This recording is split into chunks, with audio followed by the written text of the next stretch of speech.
What's up, guys? Welcome to another exciting edition of Real Estate Podcast, episode 383. I'm here with Griffin. I'm here with Trav. And we're not really laughing our way to the jail cell this time around with Adam. This week we watched The Joker. Part 2. Folie, I do. This movie got a lot of hate. A lot of hate. Yeah. We can't underline it enough. Yeah. And I watched it, every time that we watch something where there's like, especially where it gets like a lot of hate, I always try to go in with like, no expectations whatsoever. Just kind of fill it out for what it is. And, I mean, let's be honest. How do you do a follow-up to that original Joker movie? Well, I mean, typically, a lot of people would say, well, you go in the other direction. And that's certainly what they did this go around. But, I was talking with Adam about it a few days ago. And I guess for a movie like this, you got to ask, was some of it in his head? Well, a lot of it was. Was some of it left up to the audience? When he's in the jail and all of a sudden he's on a stage and there's a band played and they're singing, like that wasn't real.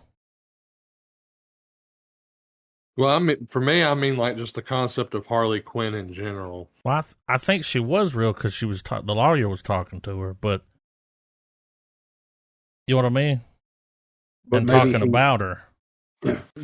Are you saying that maybe he exaggerated their like banging her when he was in solitary confinement? Yeah. Yeah, I'm not sure if that happened. Yeah. Like, did it weave in and out of... Yeah, did reality kind of twist and turn there? And that was one of those situations where it was just them. Nobody else was around, so... Yeah. There was no one to interact with her. Because when you see somebody, talking to her, it's like, well, she's real. I mean... Yeah. She was talking to reporters. Yeah. And also it's like, is Harley's presence like, I mean, she definitely fueled his nonsense to a degree.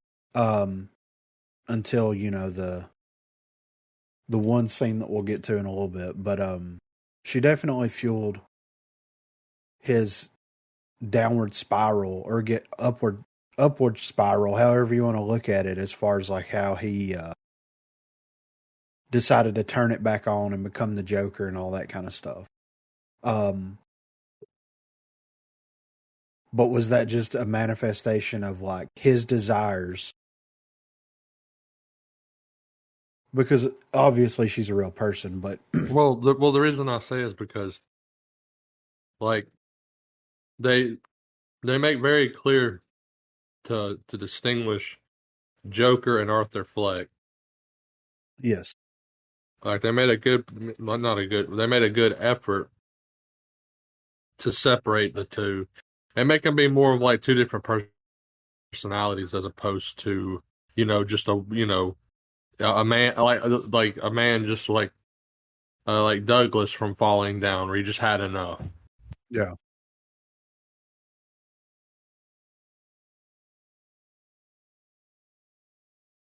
And I understand why they went that route with it, like, from the lawyer perspective and like him, his court case and everything. But like, I mean, they really did take like, from the outside looking in from a movie perspective, like from a viewership perspective, I guess you could say, they really took a character that like resonated with a lot of people and just slowly chiseled that away. You know what I mean? Like, it was nothing. Yeah. Yeah. Like the symbol of what the Joker was to real people in real life. They really took that. And I think, I think a lot of people dislike the movie because of that. Because of the whole, like, crime doesn't pay. Well, what's the kind of crime doesn't pay mentality of this one. Whereas in the initial one, everyone can relate. Like you were gonna say the taxi driver comparison. Everyone can kind of resonate with Travis in that movie. Yeah.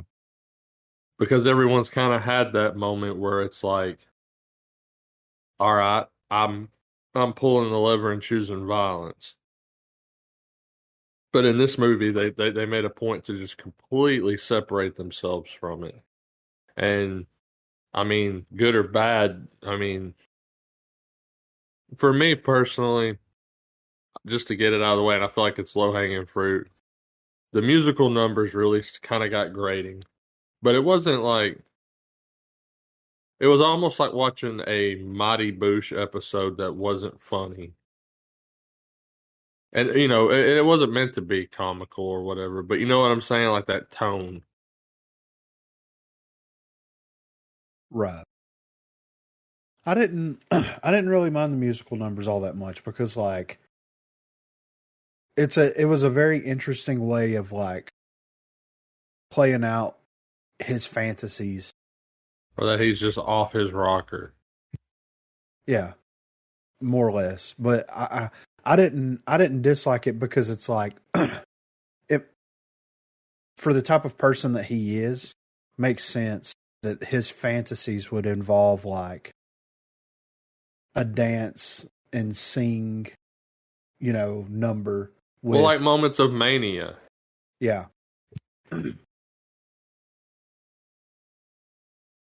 Well, he would watch that shit with his mom. Yeah. There's this happy place. Yeah, like movies, musical, you know, numbers like. Yeah.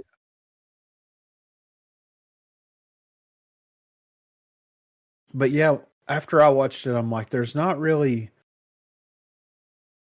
wasn't anywhere else that they could have taken the movie, I don't think. Because if they were trying to keep it a gritty, real to life interpretation of the character, then of course someone that caused all this mayhem would get locked up in an insane asylum and then have to go through the whole process and everything. It's like, as a Joker movie, both of the movies aren't great. And I know that might be travesty, right? But like, honestly, if this would have been called, you know, Fleck or whatever, and it had no ties to Batman, Gotham, anything like that, it would have been a nominated phenomenal, both of them. I think that this is one of those rare occasions to where it being tied to such a widely known property diminished the value and the story of what they were trying to do. Absolutely, man. I think because to pull the DC skin over it and have it be that's to assume that it's going to go somewhere. That there is an inevitable payoff and connection here that while it might not have been, you know, it didn't even have to be necessarily tied to Batman intrinsically, even though some would argue that's the only way to do Joker. But you could have it to where you know, it could have led up to where he dealt with more Gotham's underground. Didn't do that. Not one bit. And I think it just I think I agree with you. I think it did itself a disservice more than elevate it. Yeah. Because the movie both movies did hit on some real shit with mental illness, and especially for that time period, trying to navigate the world in the 70s with mental illness. It's not like it is today, you know? True. And trying to humanize the character in that way, where traditionally the Joker's always been this like, kind of like Michael Myers, just this absolute force of nature that has no rhyme or reason. You know what I mean? Well, just the antithesis of Bruce Wayne. Yeah. And when you take away that dichotomy, because it wasn't there at all in either the previous film or this one, you kind of you kind of take away the essence and the meaning of the Joker. It's not just him being crazy for crazy's sake. He's crazy because of just him being the exact opposite of like he's the other side of the coin of what happens in a circumstance when you are emotionally pulled to your extreme. Yeah. And it's cashing in on the mental illness perspective of movies where, like, you know, help me, I'm so crazy, I can't be saved. Isn't this cool? And it's not really any of that. Yeah. Yeah, like he's not even the Joker. Exactly. He's just Arthur Fleck. Yeah. But who was that guy behind him that cut his fucking face up? And see, like, what was that? What was that about? Yeah. Well, you saw the rumors, right, of what that was about? Mm-mm. So the rumors were that this was the second Joker movie was like a prequel to The Dark Knight. Okay. And oh. that was Heath Ledger's Joker. Yeah, you know where I got these scars? You never found out. Yeah. Every story was different. And he was kind of like a young, blonde dude. Yeah. I could buy that. So that's the rumors. I don't know if it's egg. or not. Yeah, but like that was kind of, you know, their way of like, you know, making it. Yeah. And I mean, you know, all criticism are like just actual, you know, all niceties about this in our review. Let's kind of cut to the nitty gritty, and it's that politics were at play yet again. I mean, yeah, politics were at play in both of them. But in the first one, it didn't go the way that they was wanting it to go. And in this one, they that's really why we got the movie we got. Yeah.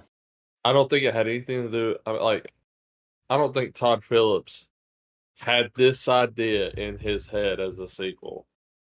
No fucking way. I don't even think they had the idea for a sequel. No. You know, the money came knocking, and he was like, okay, I'll break this motherfucker down like a shotgun. Yeah. Yeah. How about that?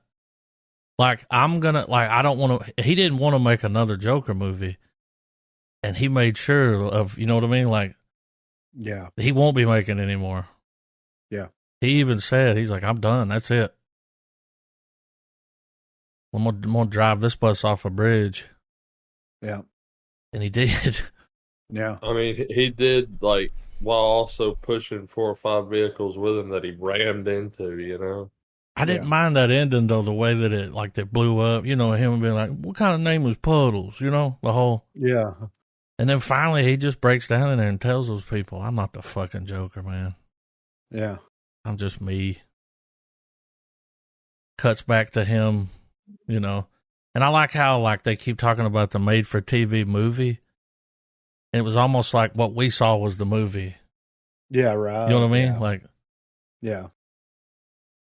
Oh, yeah. But I mean, the message can be construed in so many different ways, right? Because if you look at it from the perspective of like the original Joker was supposed to appeal to a certain subset of our culture, right? And a different subset took that and kind of ran with it.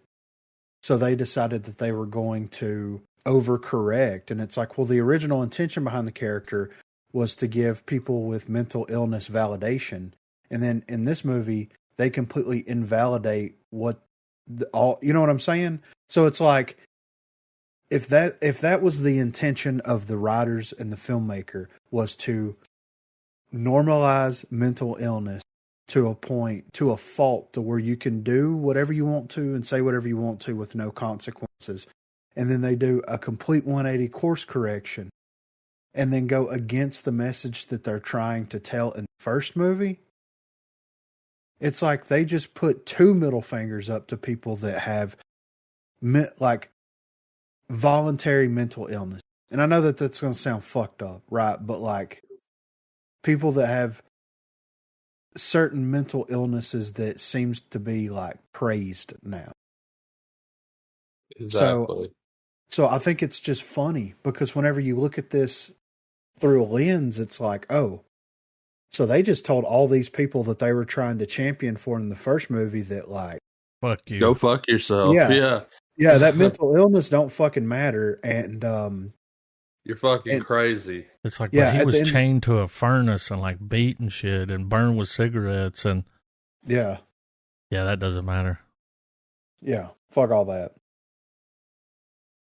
It's a very interesting study of how like modern day filmmaking tries so hard to cater to very specific parts of our culture and how it can be manipulated from every part of our culture to the point where the writers and filmmakers lose sight of what the original message was to a degree where they're basically saying the most heinous shit, where it's like, your mental illness doesn't fucking matter.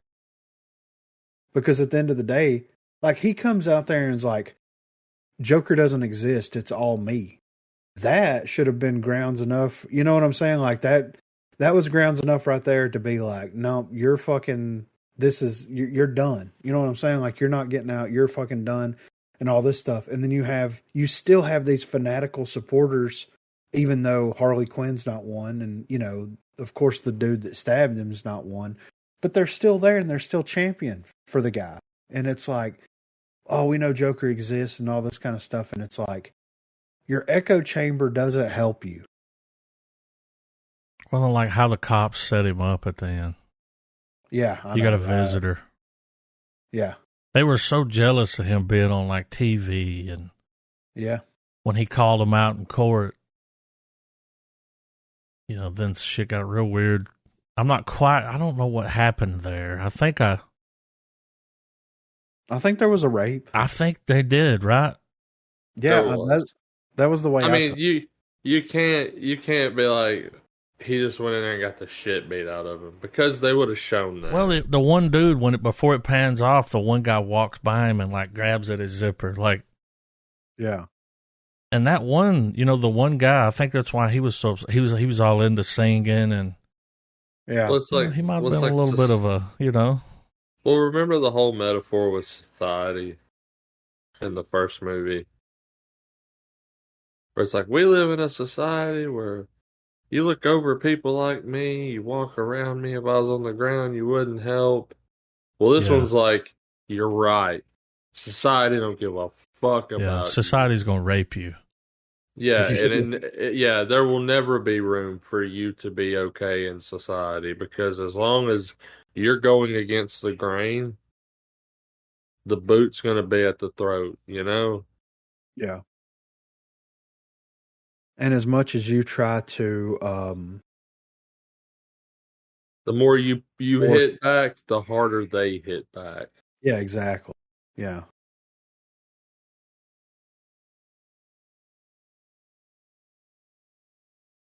But I don't know.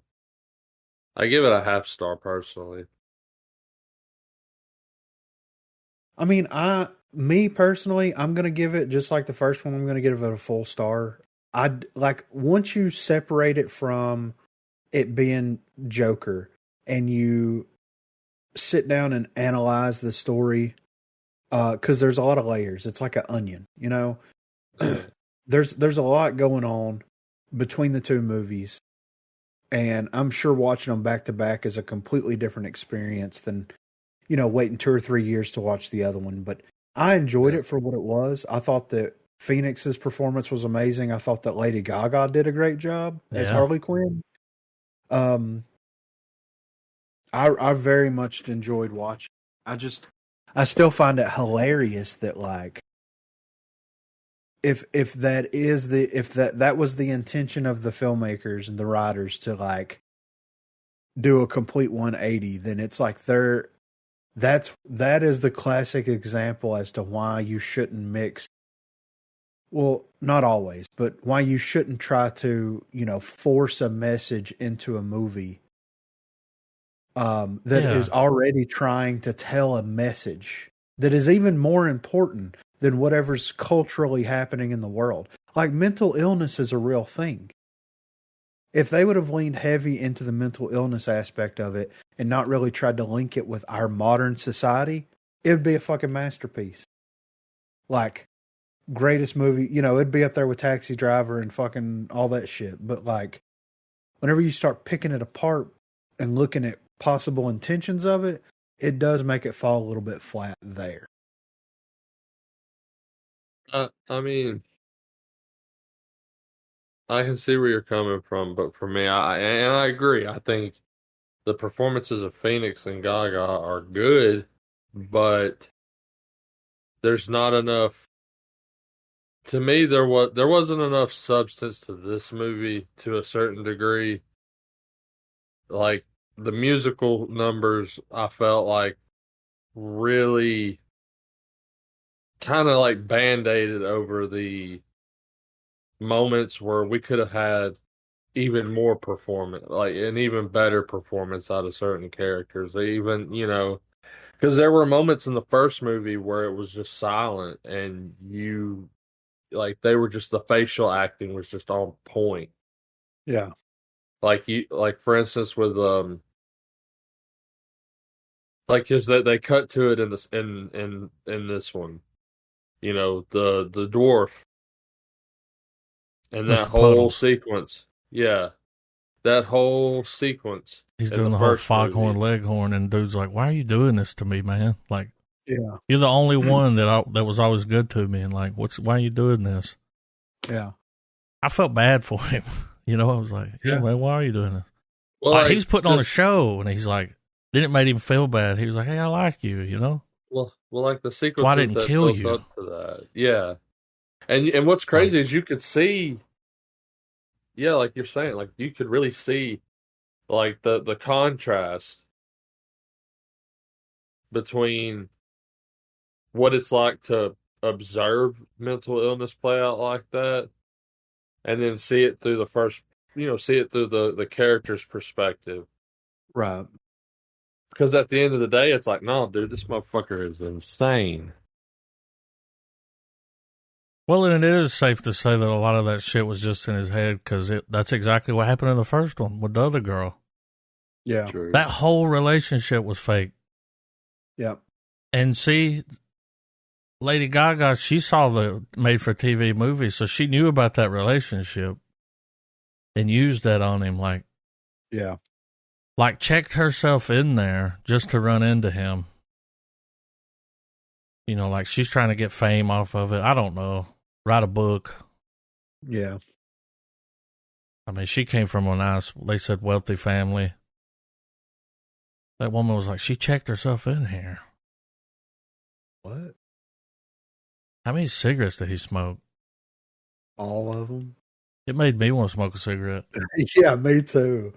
I haven't seen this much smoking in a movie since the mid-90s. I bet they were real, too, because he likes to smoke. I'm going to give it a star. I didn't think it was as bad as the blowback that it got. I agree. I really expected it to be, like, real bad. And then when it went off, I was like, oh, I mean, okay.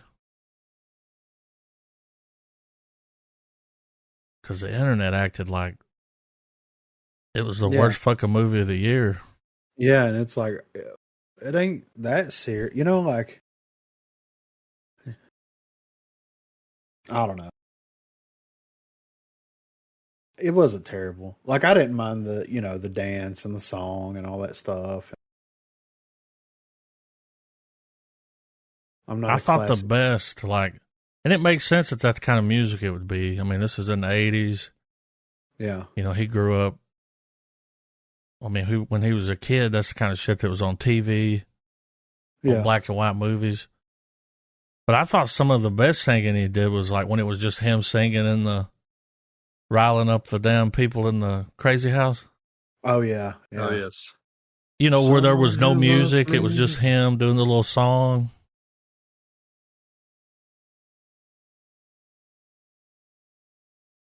But yeah, Todd Phillips buried that story. Yeah. I really do. He did want to come back and do that, and he made sure that there won't be any more like with him. Yeah.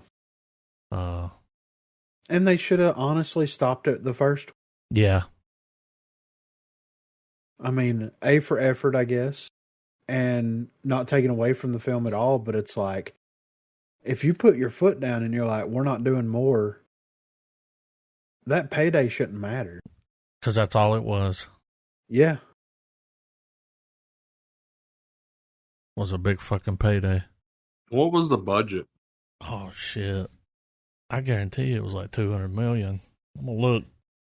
What do y'all think? It was some I don't want to come back money. Oh. I'm gonna say it's probably like 350. 200 million. That first one made so much money. They'd be like, how much? Yes, we'll give you all the money. Yep. It made 206 in the box office, and it cost 200. Well, broke even. Yeah. I mean, now a lot of that was going to be paying Todd Phillips, Joaquin Phoenix. I mean, they probably had to double. He didn't look very happy at the festival. Yeah. After he watched the movie. Who? Phillips or Joaquin Phoenix? I watched a lip reader. Like, he's sitting there beside Lady Gaga, and he looks at her, and he says something like, "That's not the ending." Apparently, they shot multiple endings of the movie. Yeah. And that's the one they went with. I mean, isn't it crazy that even the actors don't even get to see the performances themselves or like the edits? Or at least a large portion of it, especially with a movie like this where there's a lot going on or a lot at stake, I guess. Yeah. What's wild, man, is we got this guy, Todd Phillips, here, taking the high road. You're the guy that made the fucking Hangover 1 through 3, buddy. Like, yeah. Yeah, exactly. Artistic integrity. Yeah. You did Road Trip. Yeah.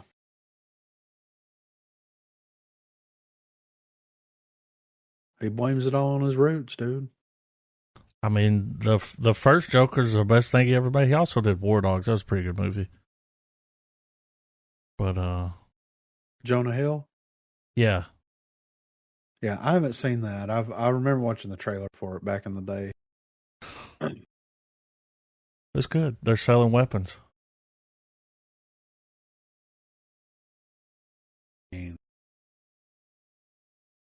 Good money there. It's got him and the guy from That's My Tempo. Oh, yeah. The Whiplash Kid? Oh, let's not forget Starsky and Hutch. I haven't watched that movie in a long time, but I did watch it. Me and my brothers watched it a pretty good bit when we were kids.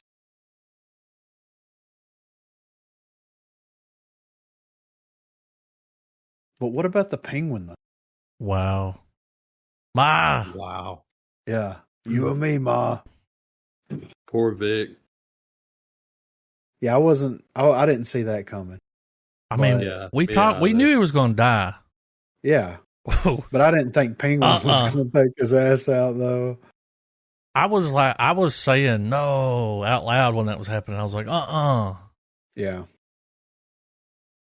But is he dead? He didn't shoot him. He just choked him out. Yeah. I mean, that have you heard that rumor, Trav, about Victor? No. So there's a rumor going around that Penguin choking him out, he survives. Throws him in the river, he survives, and it fucks him up real bad. And he does come back as Victor's ass. That would be intense. I mean, his name is Victor. Yeah. So. Or then the Penguin would have to face his demons. Like, he didn't have to with his brothers. Yeah.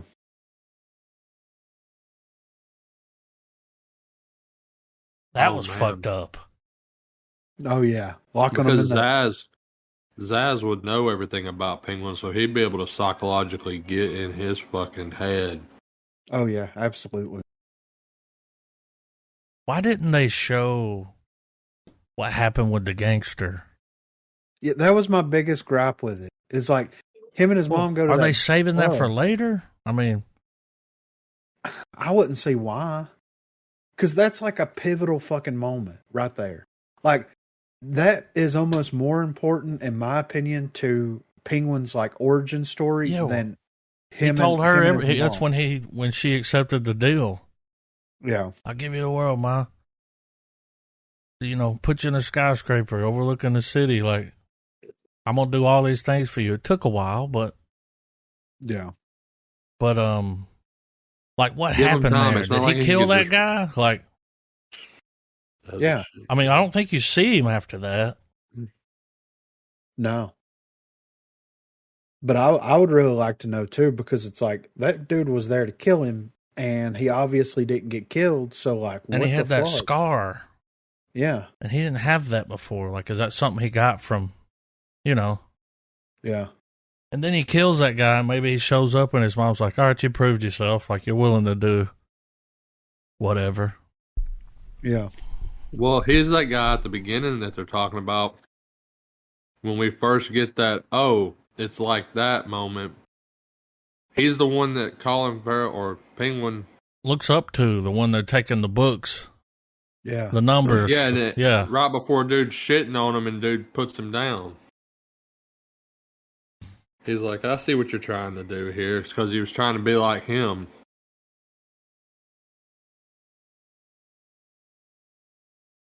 He's that Robin Hood type mafia guy. Yeah, local gangster. He'll put a bullet in your head, but he'll feed a family that night.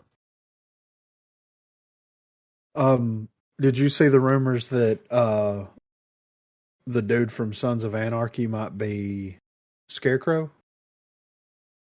No, but it would make a lot of sense with that fucking weird strobe he does and everything.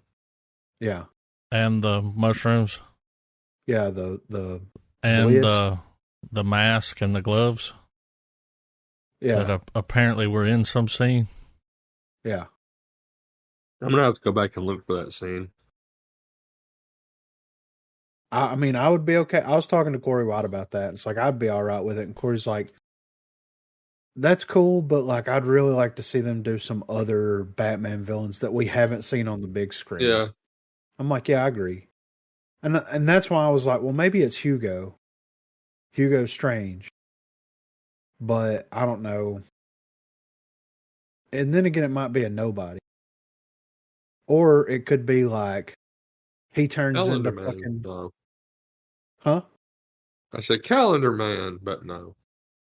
Well, I mean, they could use him as like Mr. Freeze.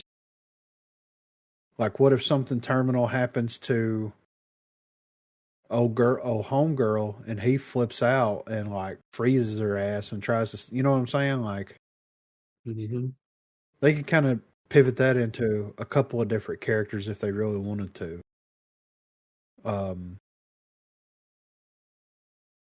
So Batgirl's her sister? Yeah, they talked about that in the first movie. Yeah. It's like her half sister or whatever. But now she's reached out to her, like, yeah, you know, like, what's gonna happen there? Yeah. No, Catwoman. It's Catwoman, right? Yeah, Catwoman. They got rid of Batgirl. Yeah. I mean, that's how you do a villain's. Mm-hmm. I mean, slow burn it. Well, that's how you just do a really good, just crime drama. Yeah. Because at the end of the day, whereas with Joker, we were kind of well, not really at this point, but initially we were waiting for the larger implications of the DC universe. This, mirror opposite, but in the best way possible. I forgot I was watching a DC property. Oh, yeah, it didn't even feel like Batman, dude. Like, Yeah. I thought I was just watching a really good crime thriller. Kind of mafia show, like a. Well, He's I willing mean, to come let's just back, say but it. he said the script's got to be better. Let's just say it. It was the Sopranos with a DC skin. Yeah. And dude, it got a lot of shit for that. Like IGN gave it like a 5 out of 10, Trav. They're out to lunch. Yeah. And the reason why is because they're like, it tries to capture the spirit of fucking all these great crime TV series, and it just That people love. Flat. Yeah, and it falls flat, and it's like, does it though? Like The Sopranos had how many seasons? Oh my God, 6, I believe. Did they watch the same ending I saw to The Sopranos? It's kind of nice to know that it kind of ended, you know? Yeah.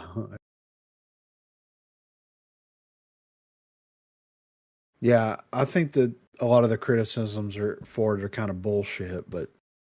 Well, and know one reason is like it just didn't have enough of what all these other shows try to put in there that usually makes them fail. Yeah. Didn't really have any of that, and it did. It hit good numbers. Yeah. It's almost like people don't want that. I don't know. That's crazy to think, right? Yeah. That well, it's just a show. I mean, there wasn't no underlying little theme or message here. And that Jesus is kicking his ass right now for not coming back. Like, oh yeah. Like Trav, he read the script and was like, he didn't like the tone or the message. He didn't like the character being that like abusive, killing the women, and so that's why he didn't come back and play that character. Oh, give me a fucking break. Was he Falcone or Maroni? Falcone. Yeah, because he played him in the Batman movie. Yeah, but he wouldn't do this, and it's like he's like sitting there like, fuck, I should have been in the Penguin. Yeah, that's probably gonna get like an Emmy.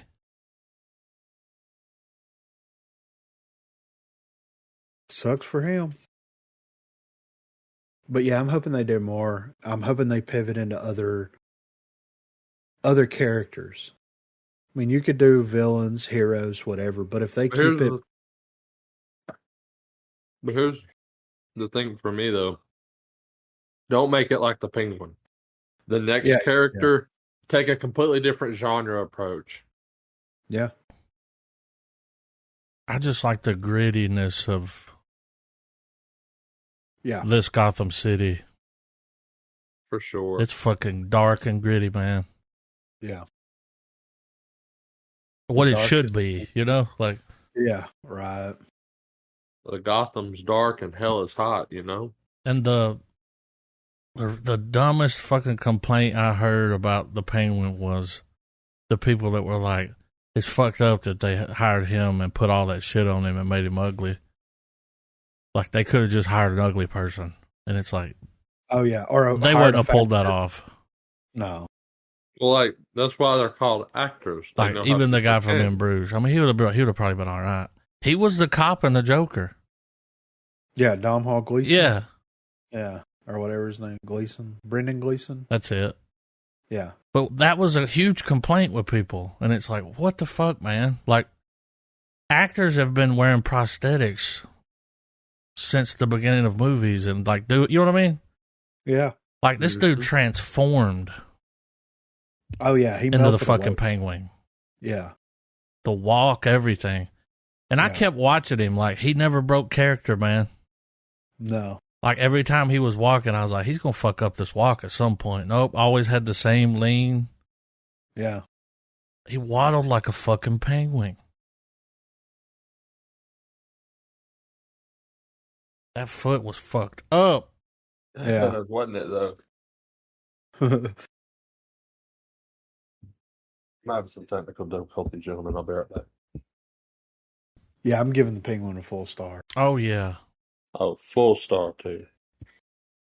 I could definitely see myself revisiting that just because. Yeah. Just because. Wow, now I can't wait for the Batman movie. I mean, because he's going to... by the time we get back to that, like, he's going to be a major player. You know? Yeah. Yeah. I mean, by the end of the movie, he's like him going in there and making the deal with the congressman. Yeah. And it's like, oh, he's like, I'll give you everybody. You're a hero. He's like, what do you want? I want the connections. How bad you want them? I'll kill my lieutenant.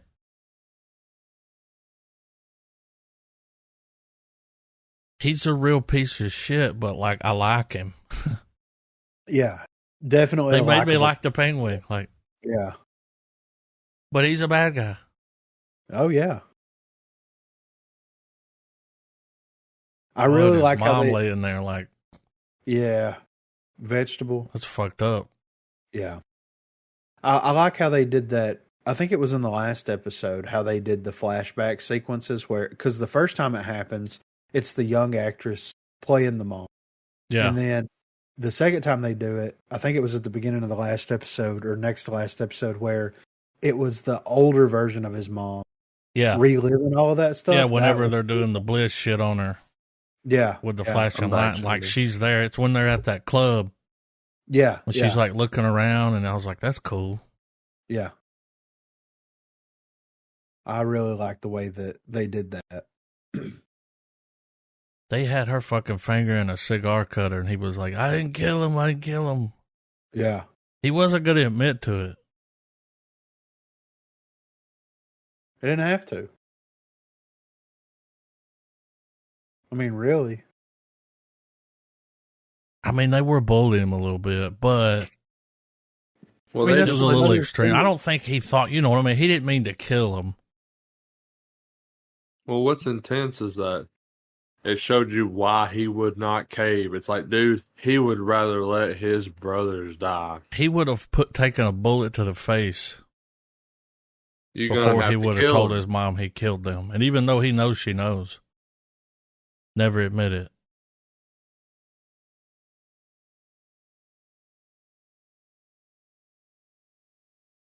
But, you know,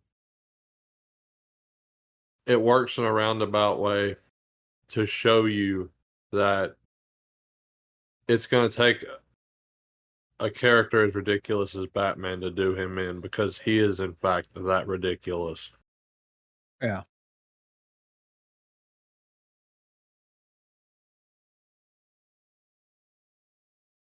Well, you know, as soon as Bruce Wayne runs into him, because now he's fucking where the upper crust, he knows who he is. You remember the scenes in the movie where he went to the club and talked to him? Mm-hmm. So he's going to know.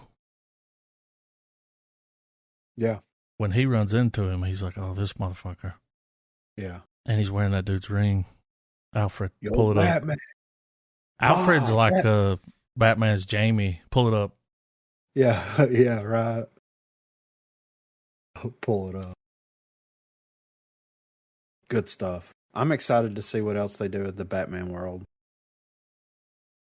They're talking more shows now. Makes sense. I just hope they're on this level. As long as they keep it within the Batman universe, I think I think the properties will do well. Like, don't have someone show up in a fucking Superman movie and then harken back to it 3 Batman movies later. Like don't do that shit.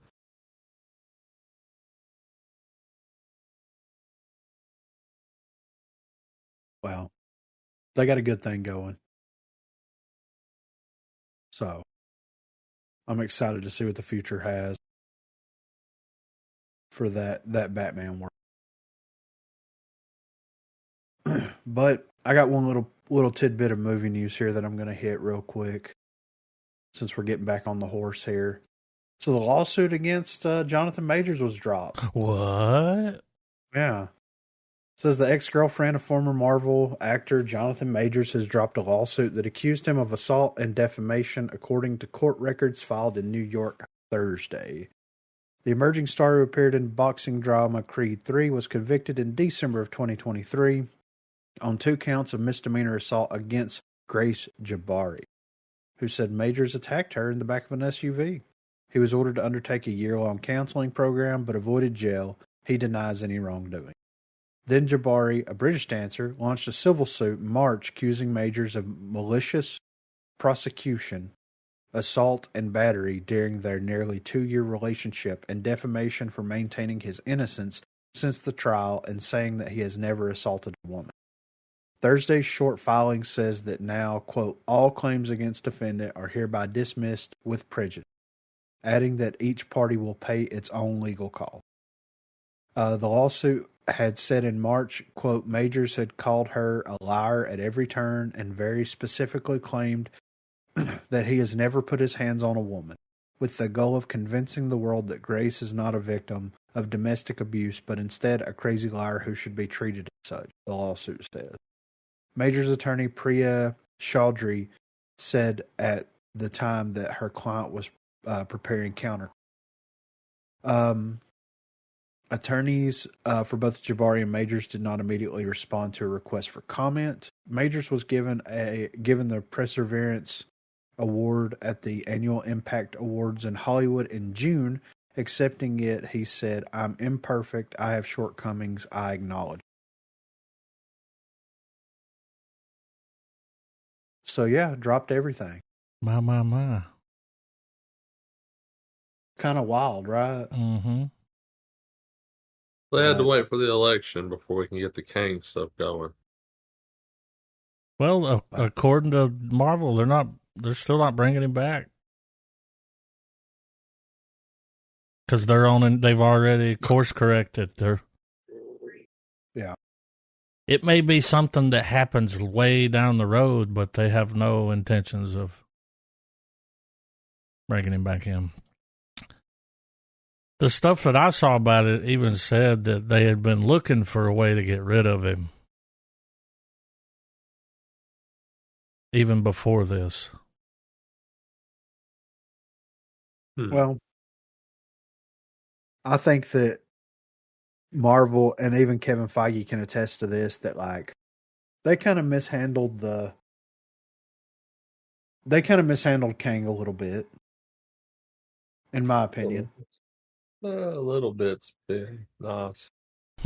Well, the thing with Thanos is like less is more.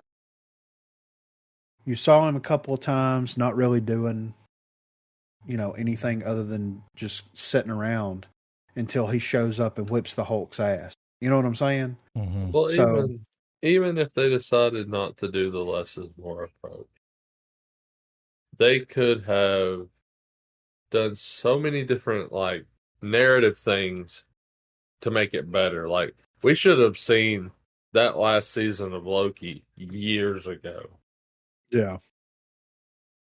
Like that should have been the precursor. And I mean it did with the finale, and we see we see him show up back in the TVA, and it's like, oh my goodness, that's exactly what Loki does. Oh my goodness. Yeah. But no, but the whole idea of Victor Timely, the whole thing with and Ant-Man kind of fucked it. I didn't have a problem with Quantumania personally. I mean, after sitting through something like Love and Thunder. Yeah, right. I mean, yeah. Paul Rudd makes everything better. And yeah, exactly. And but yeah, Quantumania was what it was. Yeah. But ever since that came out, that's when the woes started. And the one thing that Quantumania got the most shit for is the same stuff kind of with Love and Thunder, and it's that people didn't let the CGI cook long enough. Yeah. But at the end of the day, that doesn't matter. There's B-movie sci-fi stuff that has a larger following than Marvel. I know that's hard to believe, but it's there. It's called Star Trek, Yeah. Babylon, all those things. I digress, though. Well, they pivoted, and with them doing a multiversal thing, I think that doing a villain that is less is more would probably have benefited them in the long run, because the multiverse thing is so complicated anyway that you're going to add an extra layer on top of that, where you have this reoccurring villain slash, I mean, whatever, Victor Timely, however you want to, you know what I mean, in the man at the end of time or whatever, he who remains, all that kind of stuff. Like, you know, it's a very complex character. I think it would have been more interesting, or it would have probably made more sense to a lot more people if it would have been, hey, the multiverse is like imploding and there's a threat out there and the threat is coming. It's like the less is more approach would have been okay, but I guess they were afraid to make it feel like, oh, here we go again. Vague callbacks to the character, and then when we make his big reveal, he shows up to stomp an OP hero. You know what I mean? And you know, I mean, for us as comic readers and stuff, that is kind of just part of the formula. But for the average moviegoer, I feel like they were trying to still keep some sort of like freshness there. Right. Because anyone that's stuck around in the Marvel universe long enough, that's kind of part and parcel, you know. Something's going on, situations unfolding, and then the really bad motherfucker shows up.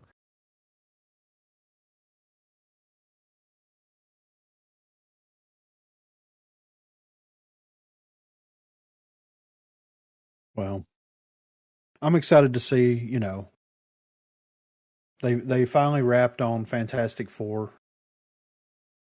So we should be getting some stuff from that early next year, hopefully. Do you happen to know release date? Do what? Do you happen to know the release date? Your robot. I can Google it.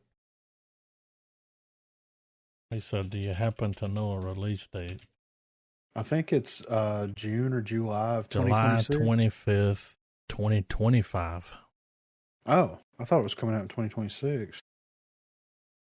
Sooner than Thunderbolts is in May. Superman's in July.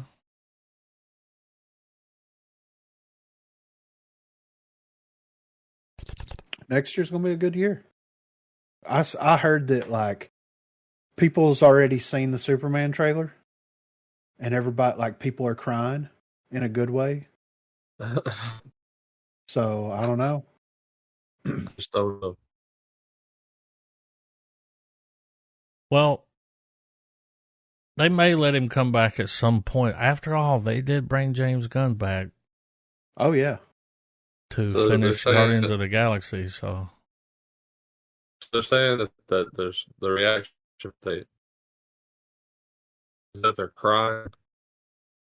Yeah, I've seen some people's reaction is like they're tears of joy for the Superman trailer. Can't wait to watch Kevin Smith react to it. Oh, he's been crying since they announced. You know, he's probably already seen. He's probably the one. What you heard, like, yeah, right. Gunn sent him the trailer. Here, watch this. Yeah. Don't talk about it. Yeah. Okay. That's why he's crying. He can't talk about it. Dude, could you imagine being in Hollywood? It's like, y'all want to make Kevin Smith cry for me? Yeah. Watch how fast I make this motherfucker cry. Yeah. The logo comes up and he's like, woo! Yeah. It's like, bro, it ain't that serious. But yeah, I'm ready for some trailers, man. And honest. No ads for anyone? No. All right, we got this is from the Trailer Park Boys. Okay. Is this in world or is this at their own? Mm-hmm.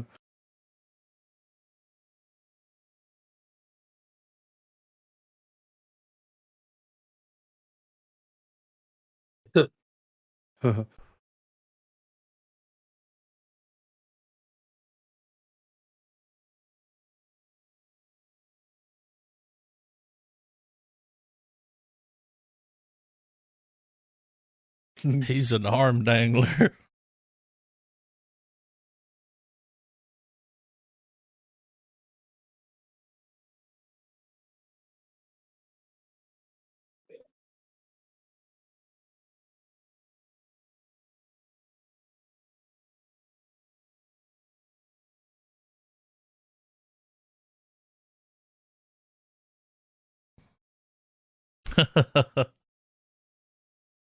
Just don't talk about my movies.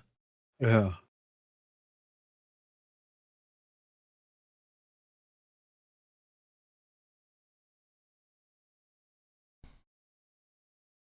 The roadie.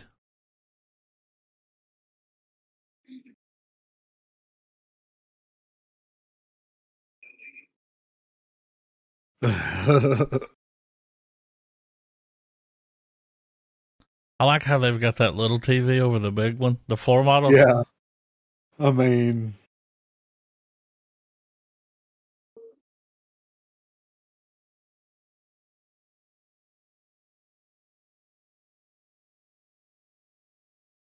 That was that fucking dude from damn.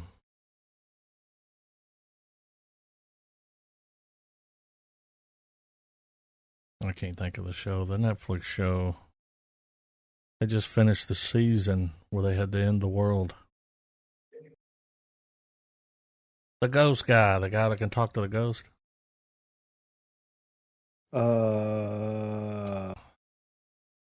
Gerard Way show. Oh, the Umbrella. Yeah. Yeah, Umbrella. Yeah. That was him at the end of that trailer.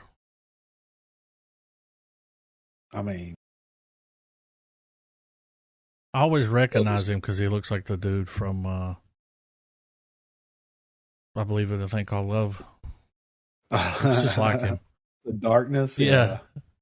He could do the biopic. He should. Justin Hawkins. Yeah. He looks like him. Hawkins. No trailers.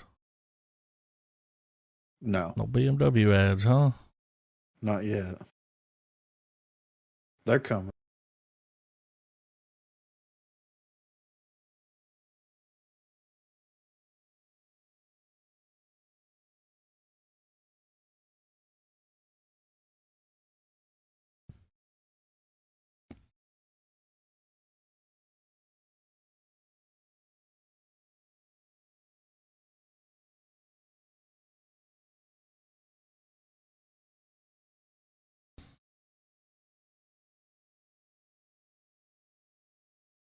Look what he's wearing.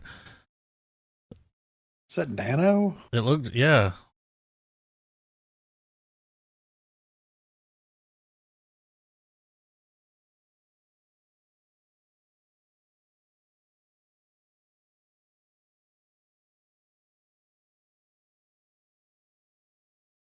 Got some major players here. Yeah.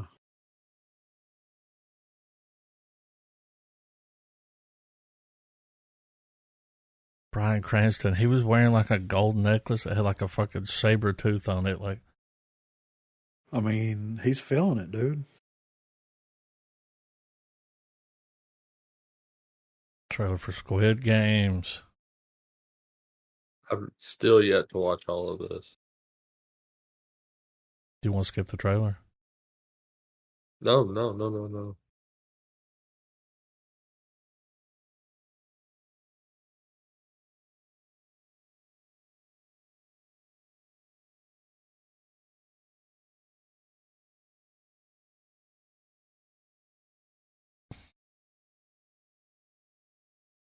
Put me in. What happened to the red hair?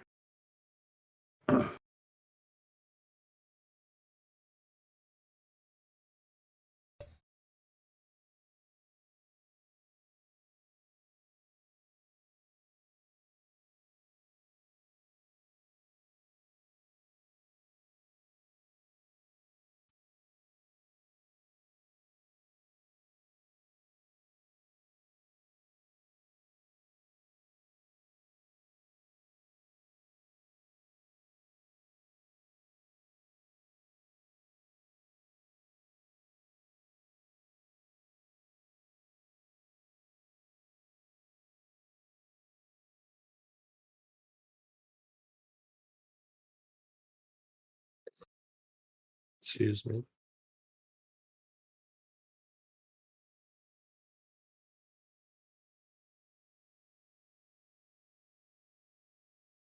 I mean, looks weird.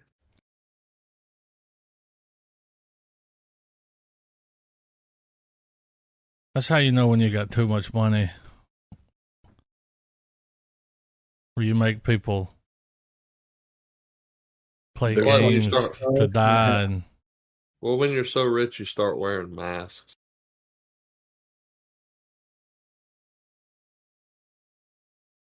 Can we even say the name of this? I'm not going to say it.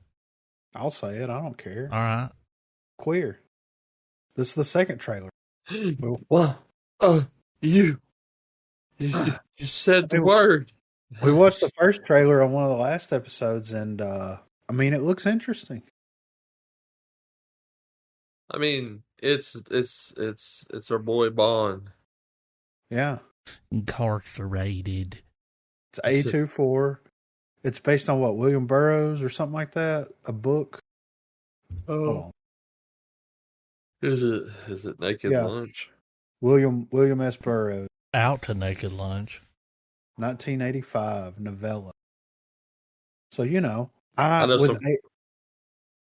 ahead. Sorry. I was just saying, I know some feminists from high school that'd be shitting themselves right now. Well, we might get to see our boy Bond shit himself. I mean, yeah. I'm rubbing hands and touching glands. Let's do it, baby.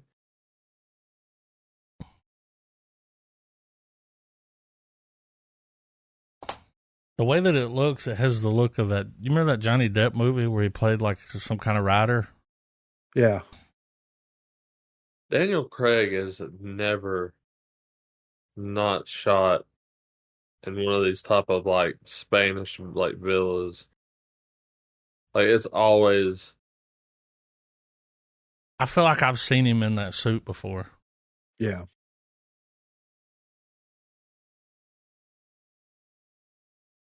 Oh, he's chicken hawking.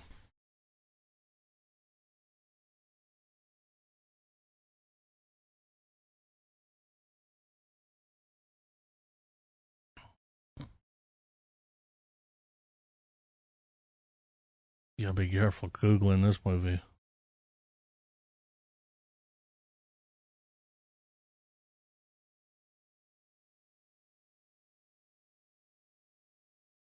I thought that was Jason Schwartzman. It is. Beard? Yeah. I recognize his voice.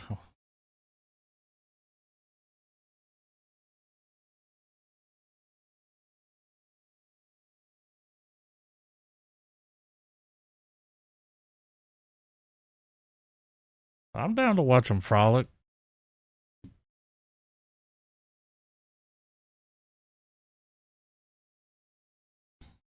It's lush.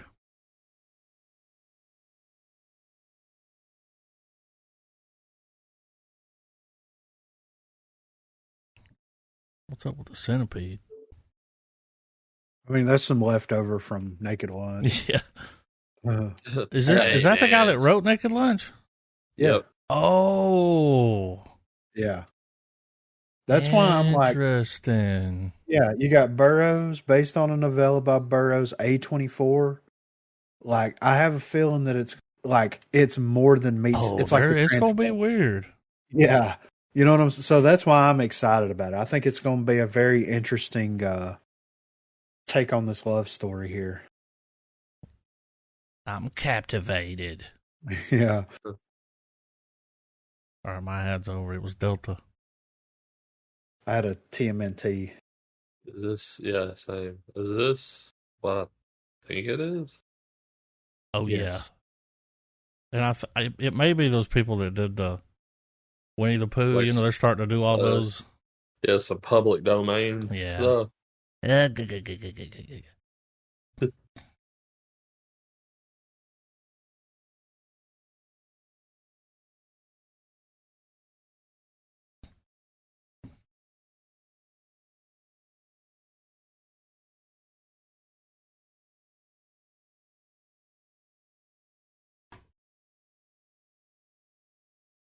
Budget's getting bigger. Yeah.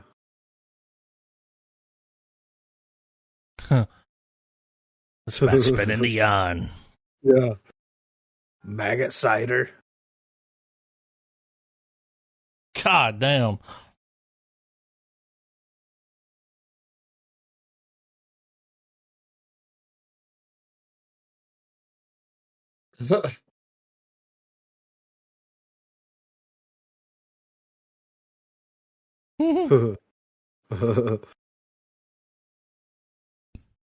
It's not the guy that did the Winnie the Pooh movie. Is Bluto going to be in this? And Olive Oil? I've stepped on a nail before. I am what I am. I'm podlocked on that. Yeah, I mean. That's fun. That was pretty funny. He's like, beat a piece of meat. I figured this would have an ad. Yeah, right. It's weird that the fucking Popeye movie had one. Yeah, but not Cap, Brave New World. So this is a new one. Mm-hmm. Oh yeah. Is that Kid and Play? That's Dad. I'm assuming so.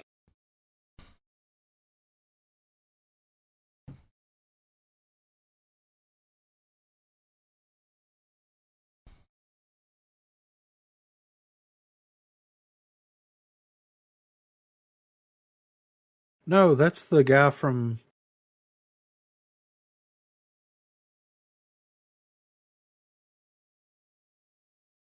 That's the guy from Falcon Winter Soldier that he went and talked to. Oh yeah, the old guy. Yeah, I think that's who that is.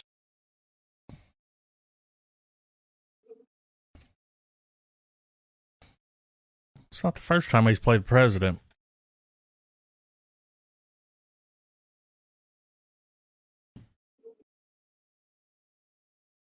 And you're not Liam Neeson.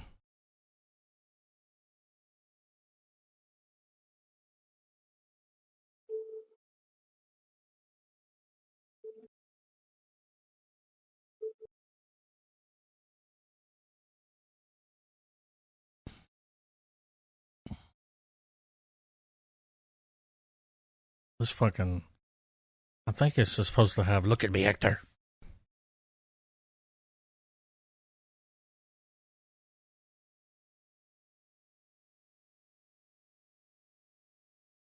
I mean,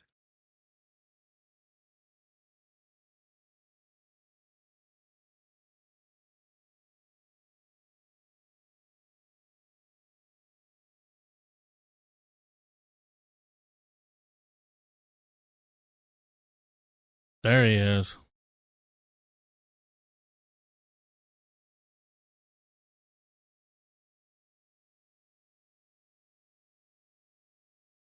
Where's Don Cheadle?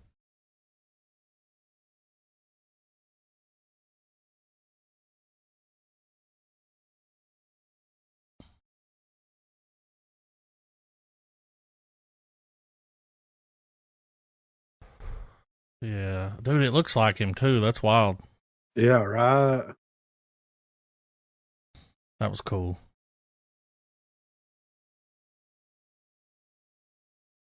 It looks good. I mean, I'm excited. I'm DTW, man. I mean, hey, like I know James Gunn and the Guardians and the cosmic Marvel aspect of the franchise, you know, is kind of the poster child right now. The magic, all that stuff with Doctor Strange and whatnot. But those Captain America movies are fucking good. And this looks like it follows suit.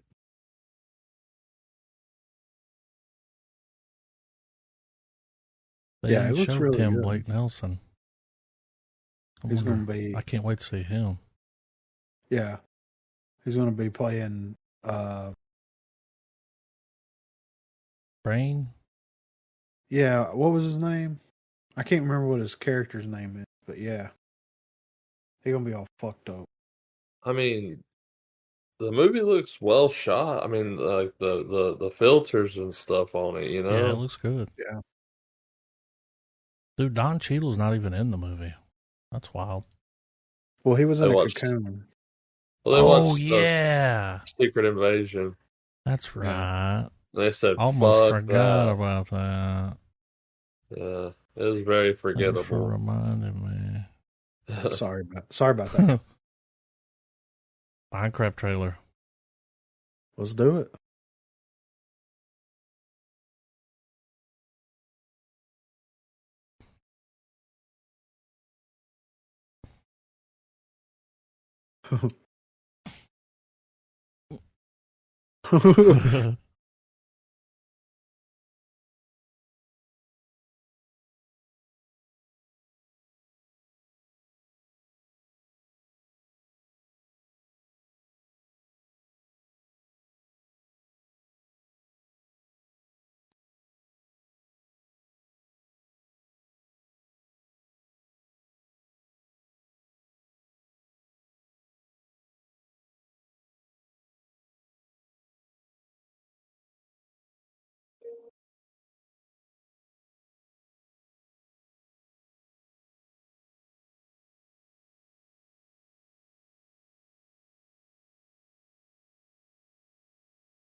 The stash.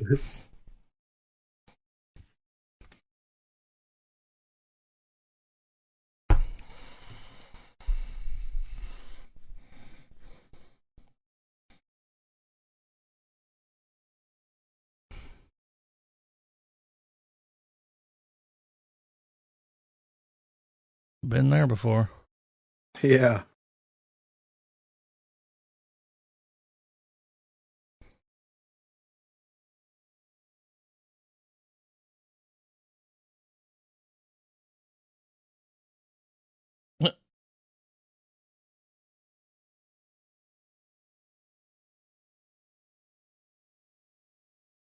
Mob Squad shows up. Yeah. That was That's so right, much I better said than it. the other trailer. Yeah, it was. They should have started with that trailer. Like, after seeing that one, I have a little more faith in it. Damn. Gotta go to the stash. Yeah, come on. Trapdoor, you know? Yeah. It's like, oh, and he's got the fucking chicken farm? Like, I mean, gotta have the chicken farm, right? it'll fucking slow the server down, but It's worth it, though. But it's got to be in the. So I gotta ask, Griff, did you think all those fucking years ago we'd be sitting here watching a Minecraft trailer I mean, I don't think for a anybody. movie? Well, they've been talking about a movie for 10 years. I can't believe it's finally happening. Like, why did it take this long? Yeah. Well, I don't think that anybody, Notch included, thought that the game would ever explode the way that it did. Like, it's a cultural phenomenon. It's the biggest game in the world. Yeah. To this day. So, I mean, I guarantee you there's more people playing Minecraft than COD. Oh, yeah. Absolutely. Or that Black Myth game. Yeah. Was that 10 million? Yeah. Let's see. I'm gonna Google it.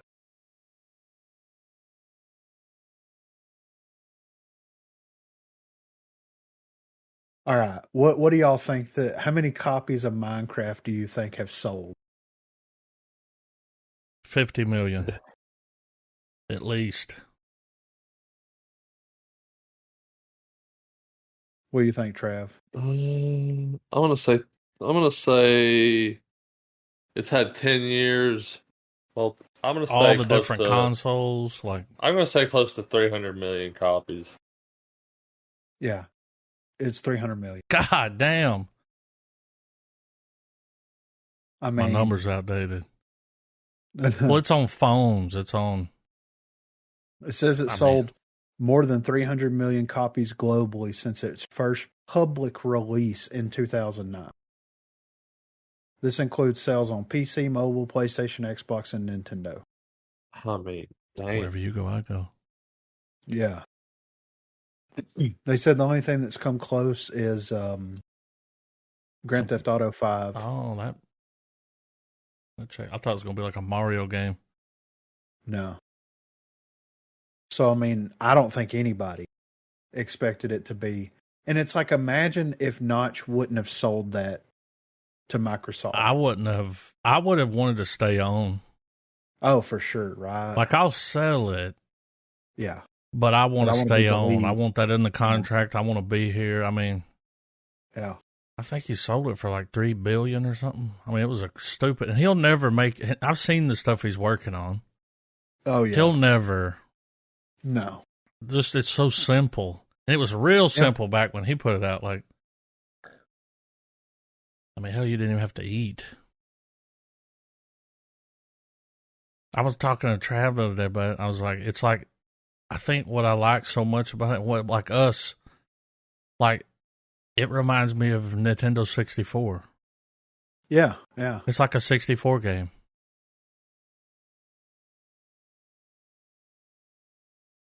Yeah, I mean, it definitely, that's one of the rare online multiplayer games that feels like you're playing couch co-op.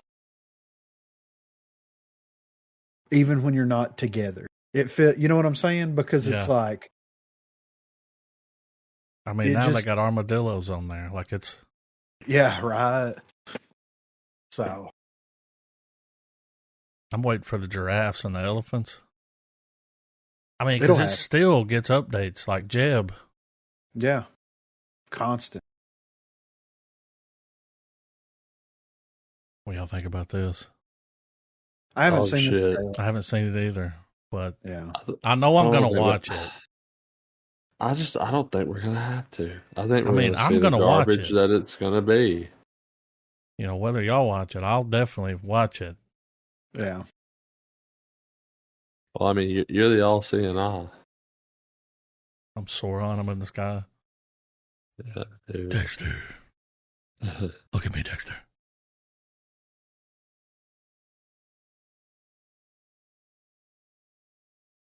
And they're bringing the show back? Like, oh, look. Yeah.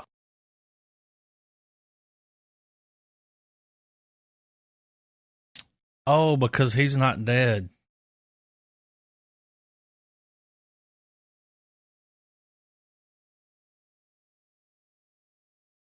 Batista? I mean, he's been working there for a while, but not that fucking long. Wait a fucking minute. This is the prequel. You guys remember the original ending, right? Yeah. Or the original proposed. Well, the original proposed ending. That Dexter was dying from lethal injection, and the whole show was his life flashing before his eyes. Yeah. What if that's how they do the Dexter multiverse or spin-off world?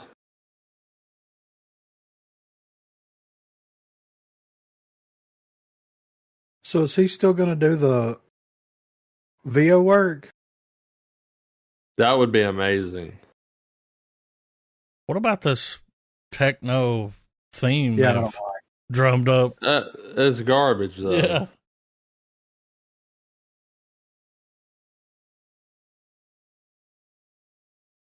This guy might be great. Damn, that's soon. Yeah. I mean, I'm going to peep it. Yeah, I'll definitely see what's happening with it.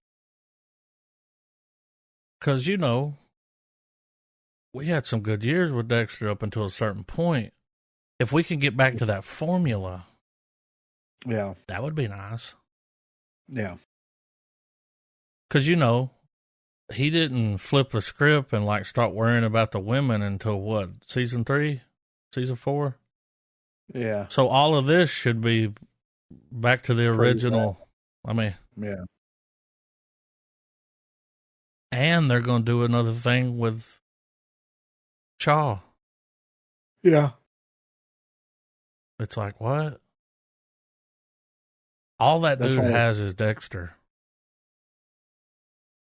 Everything they've tried to put him in. Yeah. Even his band, Purple Butterfly Effect, or whatever it's called. He just needs to get involved in a Marvel something, and then he'll be good. I don't know if he's like, into that. Do you want me to do a voice? And they're like, no. Yeah. Not what I said. Yeah. Didn't he have like a southern accent? And was it Real Steel or something? Yeah. There was something he was in where he had a. It was like, what are you doing?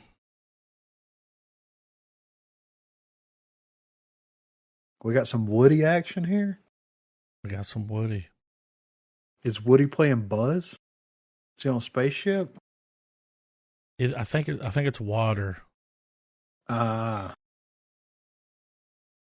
Cue claustrophobia. Yeah.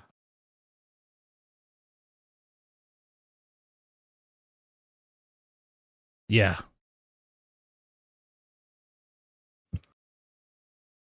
I don't know which one's worse, this or space. Maybe this one. Yeah. There's no sharks in space. Yeah. Also, the pressure. Pressing down on you, dude. Are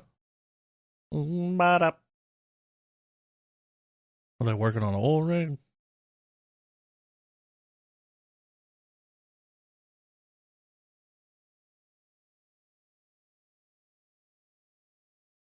Yeah, fuck that.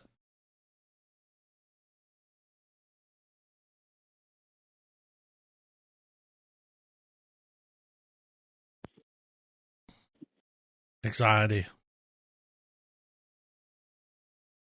Yeah.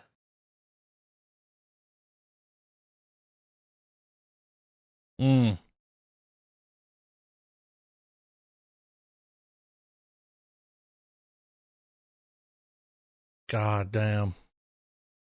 Fuck that.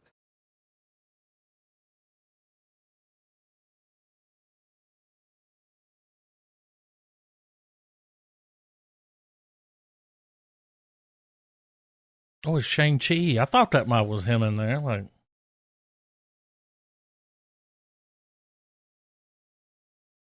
is he gonna find some aliens down here?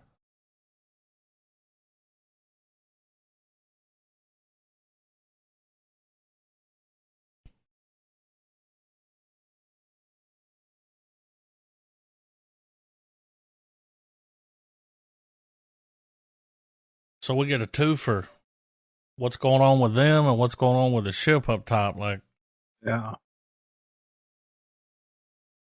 So it's a space movie, pretty much. Pretty much.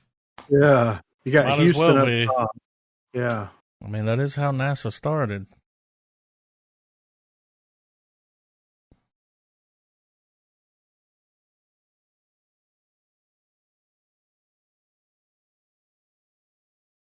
Wow, I didn't think it was going to theaters.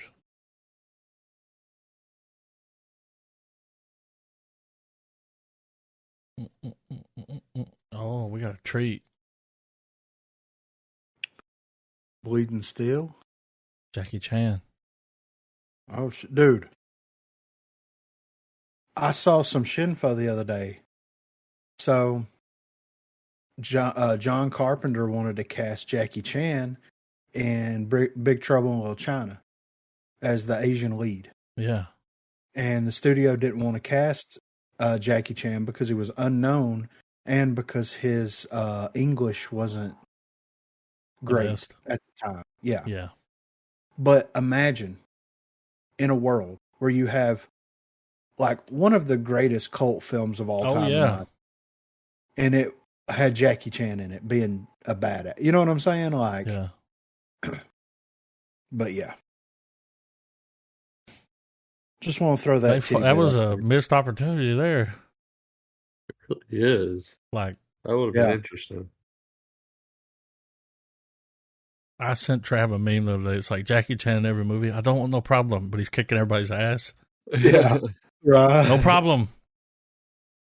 That's why he don't want no problem, dude. He's tired of kicking ass.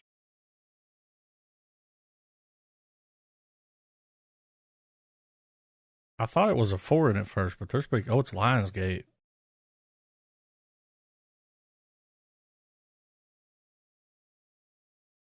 Definitely a voiceover.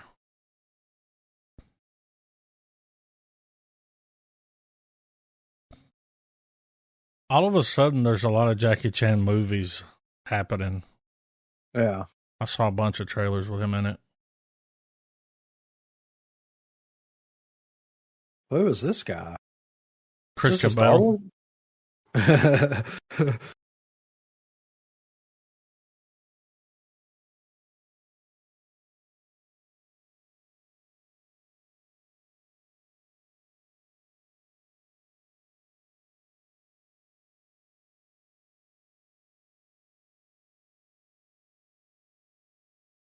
These graphics are bad.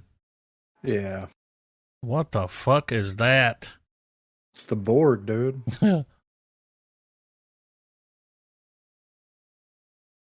Okay. This is voiced over.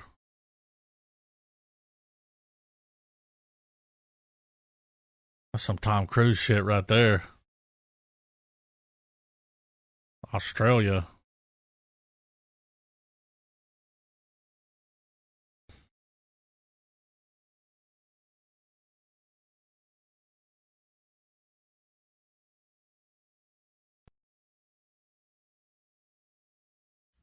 Imagine him in Taken. Almost every movie is him in Taken. Like, yeah. Give me back my daughter. There she is.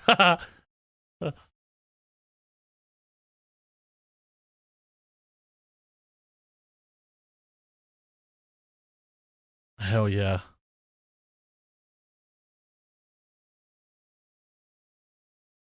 I'll allow it.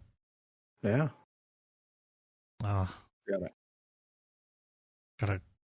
I got a Google ad with Jimmy Kimmel. Mine was to Ninja Turtles again. Here we are. Everybody good? Yeah, I'm good. We trend. All right. Let's see how long it takes to see the cops.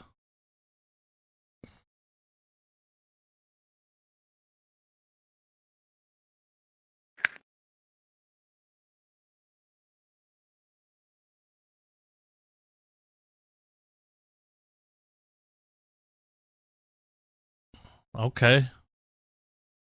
There they are. Look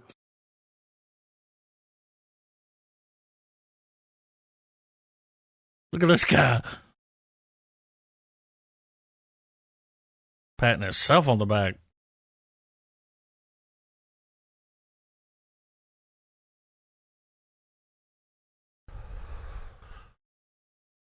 One cool motherfucker right there, man.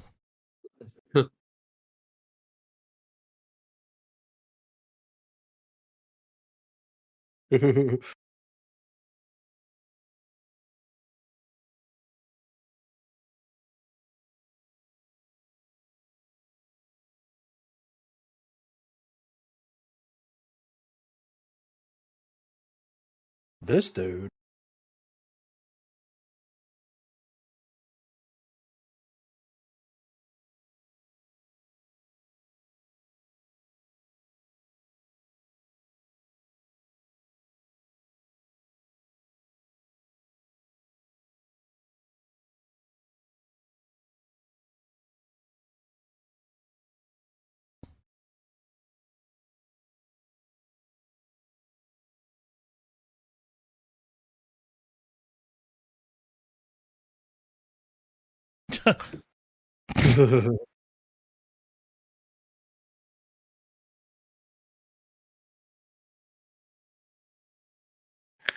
This dude fucks.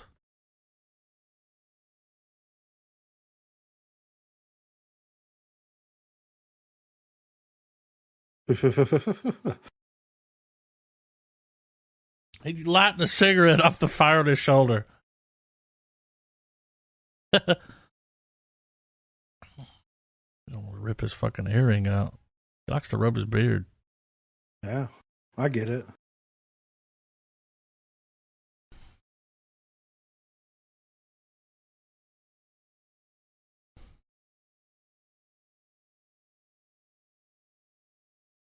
There's a lot going on in that trailer. Almost too much, some would.